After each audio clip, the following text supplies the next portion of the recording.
ঘরে দুখানা ডিম থাকবে আর এরকম একটা রেসিপি বানিয়ে ফেলো, সন্ধ্যাবেলা একদম দারুণ জমে যাবে। সন্ধ্যাবেলা যখন খিদে পাবে, মানে খুচখাচ খেতে ইচ্ছা করে না সন্ধ্যাবেলা, তখন এই ডিমের রেসিপিটা করে খেয়ে নেবে। খুব দারুণ একটা স্ন্যাক। এই স্ন্যাক্সটা বানানোর জন্য এখানে একটা ব্যাটার রেডি করতে হবে। তার জন্য একটা বোল নিয়ে নিয়েছি, দিয়ে দিচ্ছি।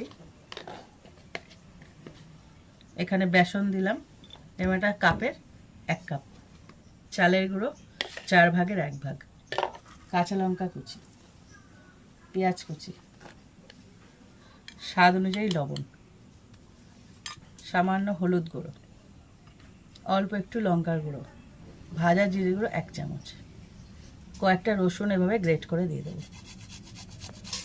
প্রথমে ব্যাটারটাকে এভাবে তৈরি করার জন্য ভালো করে মিশিয়ে নিতে হবে।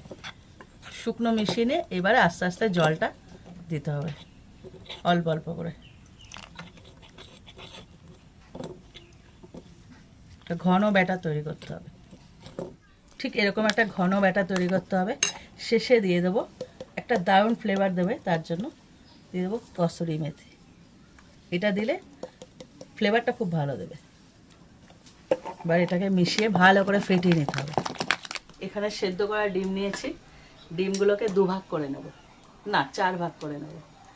প্রথমে 2 ভাগ, তারপরে মাঝখান থেকে আরও 1 ভাগ। অনেক পকোড়া হয়ে যাবে তাহলে। হ্যাঁ, একটা ডিম থেকে 4 টুকরো বেরোবে। এই যে বাহ, এরকম একটা করে ডিম নেব, 4 ভাগের 1 ভাগ, আর ডোবাবো, আর ব্যাটারে মাখিয়ে ছেড়ে দেবো। আর দেখো, ব্যাপক খেতে হবে। খেতে ব্যাপক হবে, আর কি বলতো, সাশ্রয় বটে।